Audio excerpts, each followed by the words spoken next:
K J news India ವಾಹಿನಿಗೆ ಸ್ವಾಗತ ಸುಸ್ವಾಗತ.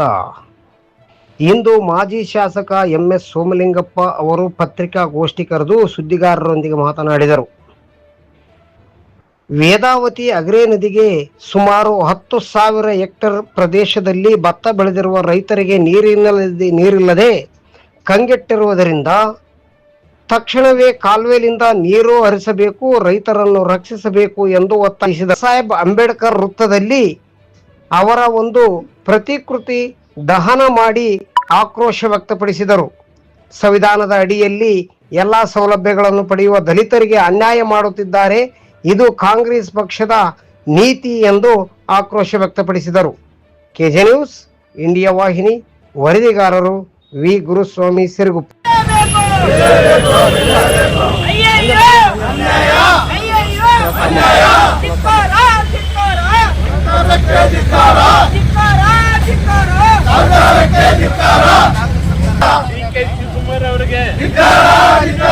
ಸಂವಿಧಾನ ಬದಲಾಯಿಸುವ ಡಿ.ಕೆ. ಶಿವಕುಮಾರ್ ಅವರಿಗೆ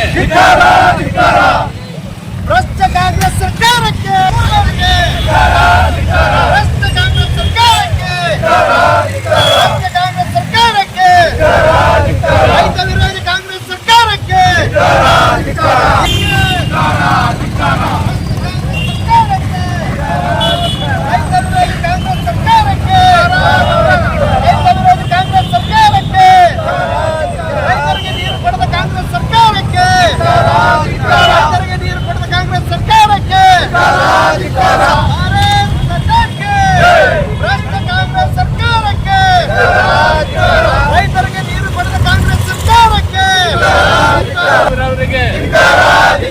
ಸಂವಿಧಾನ ಬದಲಾಯಿಸುವಂತ ಡಿ.ಕೆ. ಶಿವಕುಮಾರ್ ಅವರಿಗೆ, ಸಂವಿಧಾನ ಬದಲಾಯಿಸುವ ಡಿ.ಕೆ. ಶಿವಕುಮಾರ್ ಅವರಿಗೆ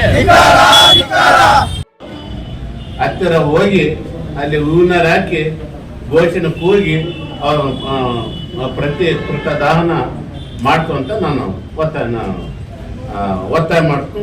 ಅದು ನಮ್ಮ ಪಕ್ಷದ ಎಲ್ಲ ಕಾರ್ಯಕರ್ತರು ಅಲ್ಲಿಗೆ ಬಂದು ಸಹಕರಿಸಬೇಕಂತಂದೇಳಿ ನಾನು ನಿಮ್ಮೆಲ್ಲರೂ ಕೈ ಮುಗಿದು ಕೊಡ್ತೀನಿ. ತುಂಗಭದ್ರಾ ನದಿ ಮುಖಾಂತರ ಅಲ್ಲಿನೂ 1 TMC ಅಷ್ಟು ನೀರು ಹರಿಸಬೇಕು. ಏಪ್ರಿಲ್ 10ರವರೆಗೆ LNC ಕೆನಲ್ಗೆ ನೀರು ಕೊಡೋ ಒಂದು ವ್ಯವಸ್ಥೆ ಮಾಡ್ಬೇಕಂತಂದೇಳಿ ನಾನು ಒತ್ತಾಯ ಮಾಡ್ತಾ ಇದ್ದೀನಿ. ಅದೊಂದೇ ಅಲ್ಲ, ಇವತ್ತು ನಾವು ಕಷ್ಟಪಟ್ಟು ಏತ ನೀರಾವರಿಗಳನ್ನ ತಂದಿದ್ದೀವಿ. ನಾವು ಅಚ್ಚೊಳ್ಳಿ ಈ ಹಳೆಕೋಟೆ ಇರ್ಬೋದು, ಇಬ್ರಾಪುರ ಇರ್ಬೋದು, ಅಥವಾ ಊರಿನೂರು ಇರ್ಬೋದು, ಅಥವಾ ದರೂರು ಇರ್ಬೋದು, ಅಥವಾ ಕುಡ್ದರಾಳಿ ಇರ್ಬೋದು, ಅಥವಾ ಮಣ್ಣೂರು ಸುಗೂರು ಇರ್ಬೋದು, ಮತ್ತು ರಾರಾವಿನೂ ಇರ್ಬೋದು. ಕನಿಷ್ಠ 90ರಿಂದ 95% ಕೆಲಸ ಮುಗಿದಿದೆ. 1-2 ಏತ ನೀರು ಬಿಟ್ರೆ ಉಳಿದೆಲ್ಲ ಕೆಲಸ ಮುಗಿದಿದೆ. ಬೇರೆ ಇನ್ನ 5% ಉಳಿದಿದೆ. ಆ 5% ತಡೆಗಟ್ಟಿದ್ದಾರೆ, ಪುಣ್ಯಾತ್ಮರು ತಡೆಗಟ್ಟಿದ್ದಾರೆ. ರೈತ ಅವನ ಗೋಳು ಏನಂತ ಅರ್ಥ ಮಾಡಿಕೊಂಡಿಲ್ಲ. ಆ ರೈತ ಅವನ ಗೋಳು ಏನಂತ ಅರ್ಥ ಮಾಡ್ಕೊಂಡಿಲ್ಲ. ಅರ್ಥ ಮಾಡ್ಕೊಂಡಿದ್ರೆ ಗೊತ್ತಾಗ್ತಿತ್ತು ಯಾಕೆ ನಿಂದ್ರಿಸಿದ್ರು ಅಂತಂದೇಳಿ. ಅವ್ರು ಅರ್ಥ ಮಾಡ್ಕೊಂಡಿಲ್ಲ. ಅರ್ಥ ಮಾಡ್ಕೊಂಡು ಬರೀ ಒಂದು 5% ಉಳಿದಿದೆ. ಅದನ್ನ ಸೇರ್ಪಡಿಸಿ ಸುಮಾರು 1,000 ಎಕರೆಲಿಂದ 2,000 ಎಕರೆ ರೈತರಿಗೆ ಅದು ಅನ್ಯಾಯ ಆಗ್ತಿದೆ. ಅದಕ್ಕೆ ತಕ್ಷಣನೇ ಅದ್ರ ಕಡೆ ಗಮನ ಹರಿಸಿ ರೈತರಿಗೆ ಒಂದು ಒಳ್ಳೆ ವ್ಯವಸ್ಥೆನ ಮಾಡಿಕೊಡ್ಬೇಕು ಅಂತಂದೇಳಿ ನಾನು ಸರ್ಕಾರನ ಒತ್ತಾಯ ಮಾಡ್ತು, ಶಾಸಕರನ್ನ ಒತ್ತಾಯ ಮಾಡ್ತು. ತಹಸೀಲ್ದಾರ್ ಆಫೀಸ್ ಕಾಂಪೌಂಡ್ ನಲ್ಲಿ ಕೂತಿದ್ದೀವಿ. ಮತ್ತು ಜೋಳ ಖರೀದಿ ಕೇಂದ್ರದ ಬಗ್ಗೆನೂ ಮಾತಾಡಿದ್ದೀವಿ. ಅದು ವ್ಯವಸ್ಥಿತವಾಗಿ ಅದು ಈಡೇರಿಲ್ಲ. ಮತ್ತು ಬುಡ್ದೂರು ಎಸ್ಕೇಪ್ ಮುಖಾಂತರನು ಅದನ್ನ ಈ ಸರಿಸುಮಾರು 200 ಕ್ಯೂಸೆಕ್ಸ್ 3 ದಿವಸ ಬಿಟ್ಟರೆ ಸಾಕು. ತಮಗೆ ಗೊತ್ತಿರಲು LLC ಕೆನಾಲು ನಮಗೆ 700 ಕ್ಯೂಸೆಕ್ ನೀರಿದೆ. ಆಂಧ್ರ ಕೆನಾಲಿಗೆ 500 ಕ್ಯೂಸೆಕ್ಸ್ ಇದೆ. 800 ಕ್ಯೂಸೆಕ್ಸ್ ಕರ್ನಾಟಕ ಕೋಟ ಇದೆ. 500 ಕ್ಯೂಸೆಕ್ಸ್ ಆಂಧ್ರ ಕೋಟ ಇದೆ.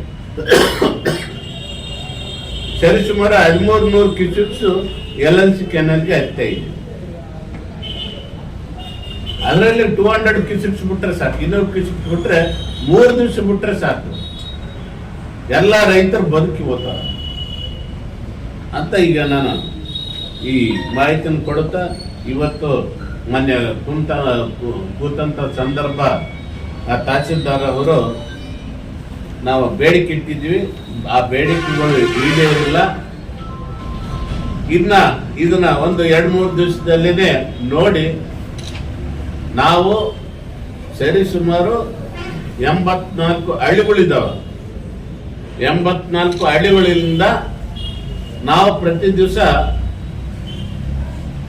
ಈ ತಹಸೀಲ್ದಾರ್ ಕಾಂಪೌಂಡ್ನಲ್ಲಿ ಪ್ರತಿ ದಿವಸ ನಾವಿರ್ತವು. ಒಬ್ಬೊಬ್ಬ ಹಳ್ಳಿಯಿಂದ ಸರಿಸುಮಾರು 5ರಿಂದ 10 ಜನ ಅಲ್ಲಿ ಒಂದೊಂದು ಹಳ್ಳಿಗೆ ಅಲ್ಲಿ ಅನೌನ್ಸ್ ಮಾಡಿ ಆ ಹಳ್ಳಿನ ರೈತರು ಅಲ್ಲಿ ತೊಂದರೆ ವ್ಯವಸ್ಥೆ ಮಾಡ್ತಾರೆ ನಮ್ಮ ಬೇಡಿಕೆ ಈಡೇರುವವರೆಗೆ. ಅದು ಈಗಲ್ಲ, ಬೇಡಿಕೆ ಈಡೇರುವವರೆಗೆ ಆ ಜಿಲ್ಲಾಧಿಕಾರಿ ಬಂದ ಮೇಲೇನೆ ಅದನ್ನ ವಾಪಸ್ ತಕ್ಕಂತ. ಅಲ್ಲಿವರೆಗೆ ಅದು ಇನ್ನ ಒಂದು 2-3 ದಿವಸದಲ್ಲಿ ಈ ಬೇಡಿಕೆ ವ್ಯವಸ್ಥಿತವಾಗಿ ಬೇಡಿಕೆ ಈಡೇರಿಸಿದ್ರು ಸರಿ, ಈಡೇರಿಸದೆ ಹೋದ್ರೆ ಇನ್ನ ಒಂದು 2-3 ದಿವಸದಲ್ಲಿ ತಾಲೂಕು ಆಫೀಸ್ ಕಾಂಪೌಂಡ್ ನಲ್ಲಿ ನಾವು ಕುಂದ್ರ ವ್ಯವಸ್ಥೆ ನಾವು ಮಾಡ್ತೀವಿ. ಚಾನೆಲ್ ಅನ್ನು ಸಬ್ಸ್ಕ್ರೈಬ್ ಮಾಡಿ ಮತ್ತು ಪಕ್ಕದಲ್ಲಿರುವ ಬೆಲ್ ಬಟನ್